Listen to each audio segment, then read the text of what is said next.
What's going on, ladies and gentlemen? Welcome back to the competitive channel. Yes, today we're going to be talking about the Valorant tournaments over the weekend. I said I would do them as it went on, but man, there were a lot of great games, a lot of stuff to watch. And when you're watching every game and doing other things, it's just like, there's a lot to do. So I hope you had a wonderful day. Hope you had a wonderful weekend. Hope you enjoyed the games and the tournaments that went on this weekend. We're going to break down some film. We're going to talk about the epic grand final between 100 Thieves and XSET. I really enjoyed watching this, even though I felt like it was an outclassing.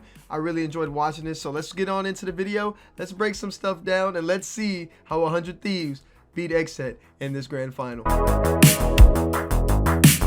Alright, so first things first, I have to scroll down for some reason.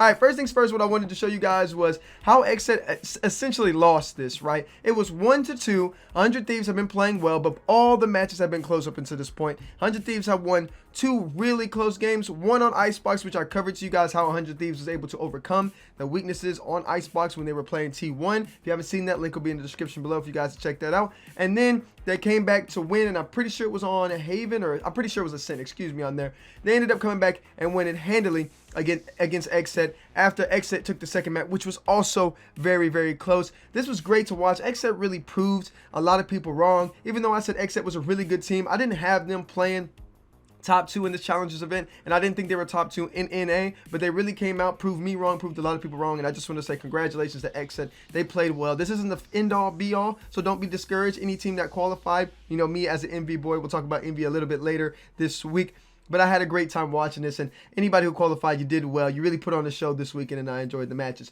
So what happened right here with XSET against 100 Thieves? The XSET was up 7-1. I know you can't see this because the title is in the way.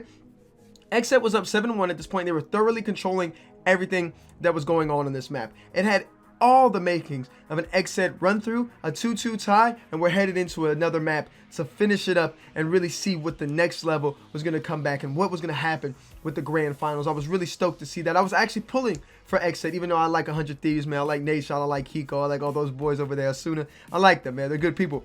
But at the same time, man, it's competition. I really want to see a good Valorant match. And we haven't seen a grand final really get pushed to that next level in competitive Valorant. Yeah, I really want to see a great grand final go down to the wire. I'm talking about down to the wire and give us a classic one. We're due for one. Don't worry, we're due for one. Hopefully we get it in Masters on LAN when everything's a little bit more even. But right here, what you see is 100 Thieves.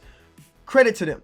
Absolutely credit to them. XSET, you know, there's a little bit of choking here. Don't get me wrong. But 100 Thieves came back, put on a show, and was phenomenal. And I wanted to show you guys the exact start of this. So I wanted to show you guys the setup right here. As you guys know, on offense, on Haven is a pretty big thing. You want to make sure at all times that you're making yourself viable on all three sites. You always want to make sure you're mixing it up and you're going. But for me, the #1 place that you want to show your viability, you want to show your strength is C long right here, and you want to show it straight down B. You got to get into people's throats. You got to show them that you're going to get on B and you're going to plant this. I have a little bit of a problem with 3 bomb sites for this reason, because it's super hard to control when you're on defense.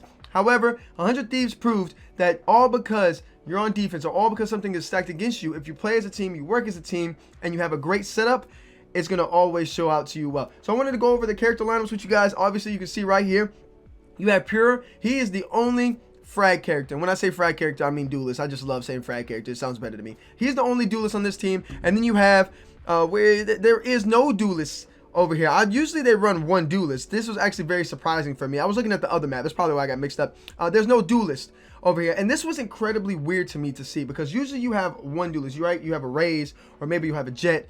Usually a Jet's the more common one, or you have a Reyna, or you have something like that to really spice it up and mix it up and show, hey, we can do this. We got to get some kills somewhere along the line. But 100 Thieves completely threw that out the window. And honestly, I love to see it. I love to see things like this, because it shows that 100 Thieves acknowledge that it's not about getting frags as much as it is playing as a team. And again, if I have to deal with one more ranked person telling me I'm top, or excuse me, bottom fragging with the fucking support character, we're gonna have a damn problem, because it's about working as a team. So anyways, I wanted to show you guys the setup here. You have Cypher managing all his stuff for A right here. You have Steel managing it. Steel absolutely played phenomenal in this game, but we'll talk about Steel's performance later with all his traps and different ways he set up his traps. He had his traps set down to A. There's already 2 picked off for XSET at this moment, and then you're gonna have 2 players. You're gonna have the Sage Wall going on the C, and then you're gonna have Sova, Hiko playing on C short. Now, this is where I feel like XSET started to crumble. XSET started taking unnecessary challenges and forgot how momentum in Valorant works. They got ahead of themselves, and I think they started thinking about the next map. And you can see it right here. They just started challenging things that I don't feel like needed to be challenged in order for them to push up. Now, right here, they're down 3v4, but all you need is a pick, and 100 Thieves is on a pistol round. But right here, you see Ethan get a huge kill through the wall on C short. Now that's already unfortunate, but it's still not out the question yet. It's 2v4. But this is where I started questioning things a little bit, and I was like, what is going on here? When XSET back up right here, right? If you're gonna commit to the replay, the backup, or the momentum here, the Thewifo, however you say his name, he's already backed up. He should have been covering his partner, Purer, who's coming back. There's no reason for Purer and him both to be looking that way, because one, they could have got pinched from the back. Thank God that nobody would have pinched him from there. But not only did he get pinched from the back, all three of them have died right here. Why do you want to make yourself, you two, why do you want to get picked right here when you know that nobody else has won right here? They're playing back and they're looking back instead of just absolutely bailing out and making a rotation. And you just see easy pickings there. It's so easy to pick up. Now Cypher's going to be having to rotate with the bomb. Thewifo's going to have to rotate with the bomb. He's going to have to go ahead. And this is another thing that I wanted to pay attention to. When you're pushing down C long, you have got to check corners. He checks his first corner here, but he doesn't check the corner where Ethan's at. He's going to have to play Hiko right here.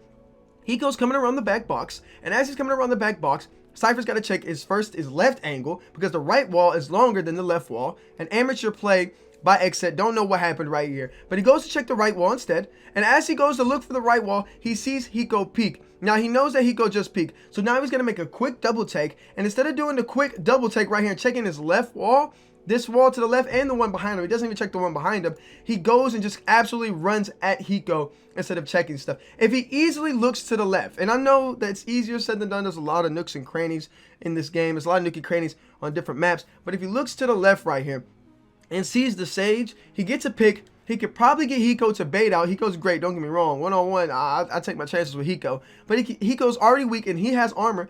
It's an easy win for him. But instead what he does is he gets aggressive. He gets really impatient and he just rushes in and gets taken out by Sage. Now again, you could say, hey, listen, AZ, they were already down 2 men. You know, 100 Thieves was set up. But this eco round really started to snowball for them, especially when we get into the later rounds where we started seeing the picks and the trades. So right here, it's 7-2. And we're going to see all three players for XSET playing in the back of their spawn. One of the most boring minute of Valorant I've ever watched in my life. But I wanted to say, I don't get the play here. I understand that they're saving for eco. I understand that. But what in the Lord have mercy do you think that 3 of y'all cannot take out 5 people? There's been tons of 3v5s. We've seen this when we evaluated the FaZe Clan versus V1. And we've seen this when we looked at BBG and we took a look at or BBG against Sentinels, when I said there was a lot of 2v4, a lot of 1v4 plays, and that's called confidence.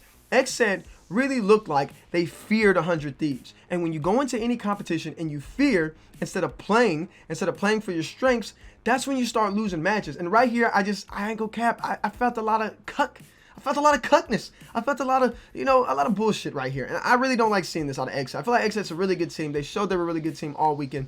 Why don't you guys play to see what happens, and most importantly, pick up some knowledge. See how Steel's using his traps. See how where Omen is playing. See where Nitro's playing. The #1 Omen in the game. See, start trying to pick up on his strats. Start seeing where he goes like in the play. Is he still in short? Is he playing C long now? Are they mixing up? Are they rotating here? How are they rotating? You're not getting any intelligence out of this. You're not getting anything done with anything right here. You're just sitting in the back of the map. And yes, you're saving for eco. I understand. But you guys can still push up and maybe get 1 out and then play for 2 more rounds. Intelligence and knowledge is so important. And I felt like XSET really didn't use that to their advantage. And we're going to go ahead and take a look at the next round. Now, this round, this was a make or break round for me. I said this as I was watching the stream. And I kept saying it to myself.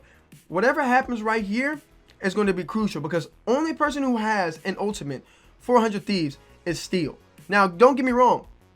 Cypher's ultimate is nice. It's intelligence, like I said, but it's not the end-all be-all, whether it's if Ethan or Hiko had their, which they're very close to it, you're going to have to play for that. But not only are Hiko and Ethan close to that, you have on the flip side, you have We Did and Thewifo, I hope I'm saying his name right, playing for their ultimates as well. So this is a very, very close game right here. This could go either way. Right here is where you establish, and you just did a save round, where you establish how you're going to play. And they go C long. Again, I stated earlier, how you play C long is incredibly important. to how the game's going to affect on Haven. And we're going to see how this plays out, because right here is where I just thought to myself, yeah, XSET's not beating 100 Thieves. Because when 100 Thieves has over almost everybody in the competition, they have discipline. They're very disciplined. They don't peek unnecessary shots. They don't do unnecessary things. And when this paranoia comes out and nobody trades right here, and Nitro picks up 2 before they can even look at how early these 2 player dies. Cypher, the Wifo, and Purer, the Rays, get picked right here, and there's still nobody there to trade that out. Where's the third person? Once those 2 people go in, the third person's got to be going. He's got to be rotating. He's got to be in there. There should already been a peek to see who's here. Who's a peek to see who's here. Is there anything here that's smoked? All right, let's take advantage of this, and let's get backside control right here. And they just don't seem to do that. It seems, look, even Soviet even backs up, and they get it's like they get scared. It's like they're like, hold on, now, I don't really want to play like this. I don't want to do this. And they just completely bail, and it was unfortunate to see. 100 Thieves end up picking up the round right here, end up absolutely slaying them out. I mean, it's a 4v3 at this point. All they have to do is trade. Again, the trades come in, 1v1 kills come in, but you see Iron, and then you see right here, right? This is a 1v1 setting. This 1v1 setting, as you see him get already beat. But in this 1v1 setting, I said this to myself, and I was so thoroughly disappointed right here, because I didn't know where they wanted to. Why would they do that? In this 1v1 setting, we're going to kind of go ahead and take a run it back, as Phoenix likes to say. We're going to take a look at here. He didn't need to peek this. He could have played more patient and at least knife peeked to see how everything was running. Right here, he picks up 1. He picks up 2. Right here, his first instinct was great. Check the corner. Make sure nobody's coming there. Now it should have been check the flank. Make sure nobody's flanking. If there was no flanks and they got to call out that the Cypher Steel is in the back now, all he has to do is either make a push for the bomb, fake the bomb, or fake the plant, fake the spike plant, or continue to rotate to another site because he knows everybody's here. That's all intelligence, and I just feel like there was no communication. But even as he sits here, he goes to sit. When you're sitting dunk in a video game in a 1v1, you're gonna lose most of the time, especially against pro players. Now against amateurs, you can let them make their own mistakes. You just don't beat yourself, as I always say. But against the pros, man, this is just timid play. This is just absolute timid play. He's not the aggressor in this situation, and he's just going to get picked up because Steel knows where he's at. It's not like Steel doesn't know where he's at. All he's going to do is just pre-aim that. And again, he should have tried to jump peek it, but instead he goes out to peek, and Steel just rips him. He didn't even try. He should have tried to take his knife out and jiggle peek it, and it was just unfortunate to see, man. I was highly, highly disappointed in what I seen out of those boys over there. So now we're going to take a look at the brackets and the schedule that we've seen for NA over the weekend. Obviously 100 Thieves beat XSET. Again, XSET's a really good team. 3-1 them. 100 Thieves is just way better than everybody at this moment. And honestly, I think Envy, and maybe this is just my heart talking, I feel like if we would have played them again, we'd have had a very good chance of beating them. But you got to beat the teams that are in front of you. You can't suspect or expect to beat teams that you've already not beaten. So I won't go out of my way to say that. But again, very good game over the weekend. V1, credit to those boys, played phenomenally. They're looking like a great team for the future. Can't wait to see everybody in this playing Masters. So the people who qualified for Masters were 100 Thieves, XSET, V1, and Team Envy. That's going to be a great weekend. Cloud9 Blue, Immortals, Cloud9 Blue, Immortals, all going down to the lower bracket, or going back, to challengers built by gamers, and Inbox all going back to the open bracket, or the open challengers again, and they're gonna have to work their way up through it. But again, great weekend ahead. Love to see what just happened right there. Again, it was a really good and intense match of Valorant, but matches of Valorant, I'll continue to cover most of these as the weekend goes on, and we'll continue to talk about Valorant for the foreseeable future. So that's all for me today, ladies and gentlemen. Thank you for tuning into the video. If you guys want to see more scouting and more stuff like that, please let me know in the comment section below what you think. Did you agree with me? Did you disagree with me? Let me know if you've seen anything that you wanted me to cover or talk about, and we'll go over this for another talk and another review. There was my Haven little breakdown of how you wanted to attack it, just a little snippet of it. We'll do full map reviews as I get time to do them and I continue to unveil them, but there's just a lot of matches that I want to talk about, and instead of doing full map coverage, I felt like we'll look at VOD reviews and go over that. I want to do a video where we talk about how to read VODs and how to watch VODs and how to break down VODs as well. I'm getting a lot of comments on that, or getting a lot of feedback for that on Discord, and I'll continue to tackle the topics as quickly and patiently and as efficiently as I can. Thank you guys for tuning into the video. It's your boy ZyAZ. Bless up. As always, God bless. And I'll see you guys in the next Valorant video.